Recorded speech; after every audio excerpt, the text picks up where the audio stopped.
Morning மக்களே நீ 4:38 last 2 டேஸில் ஸ்கில்ஸ் அண்ட் ஸ்ட்ரென்தனிங் ஒர்க்அவுட்ஸ்லாம் கம்ப்ளீட் பண்ணிக்கிறோம். ஸோ நீங்கள் லெக் டேல நிறைய வேரியன்ஸை ட்ரை பண்ண போகிறோம். நாங்கள் போடுற வேரியண்ட்டை நீங்கள் ட்ரை பண்ணாலே லெக்கில் இருக்க எல்லா மசிலும் ஆக்டிவேட் ஆகும். ஸோ வீடியோக்குள்ளே போகிறதுக்கு முன்னாடி நம்ம சேனலை சப்ஸ்கிரைப் பண்ணிடுங்க மக்களே. எல்லாரும் ஜாலியாக டோலிஸ் கூடலாம் ஒர்க் அவுட் பண்ணுறாங்களே, நாமளும் பண்ணுவோம்னு சொல்லிட்டு ஒரு டோலியை டீமில் சேர்த்துட்டோம். அவங்க கவுண்ட் கொடுக்க நாங்கள் ஒரு 100 ஸ்குவாட் சூப்பராக போட்டு முடிச்சிட்டோம். தென் ஆம்ஸ்ட்ரிங்காக 2 வேரியன்ட் போடலாம்னு சொல்லிட்டு first hamstring leg lift, each leg 3 set. Second variant hamstring hip raise, இந்த பொசிஷனில் ஸ்லோவாக இப்போ ரைஸ் பண்ணி டவுன் பண்ணும்போது பேக் மசில்ஸ் நல்லா ஆக்டிவேட் ஆகும். தேர்ட் வேரியன்ட்டாக லெக் ரைஸ், ஸ்டேடியம் லென்த்தை கவர் பண்ண மாதிரி ஒரு 3 ரவுண்ட் நடந்தாச்சு. இதுவரையும் பேக் மசில்ஸை நல்லா கவர் பண்ணியாச்சு.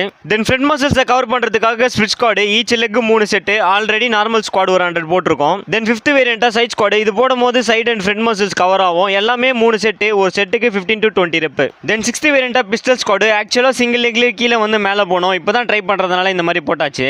லாஸ்ட்டாக காப்ரைஸையும் போட்டு லெக் டே சூப்பராக கம்ப்ளீட் பண்ணியாச்சு. ஸோ மக்களே உங்களுக்கு எதனா work out step by step போட்டு காட்டணும், இல்லை எதனா சேலஞ்சஸ் இருந்தால் கமெண்ட்ல சொல்லுங்கள், கண்டிப்பாக ட்ரை பண்ணிடலாம். கடைசியாக லாங் ஜம்ப்லாம் ஜாலியாக குதிச்சுட்டு கிளம்பியாச்சு. ஸோ மக்களே நீங்களும் புஷ் பண்ணுங்கள், குஷியாக இருங்க. மறக்காமல் உங்கள் ஃப்ரெண்ட்ஸ்க்கெல்லாம் நம்ம வீடியோஸை ஷேர் பண்ணுங்கள்.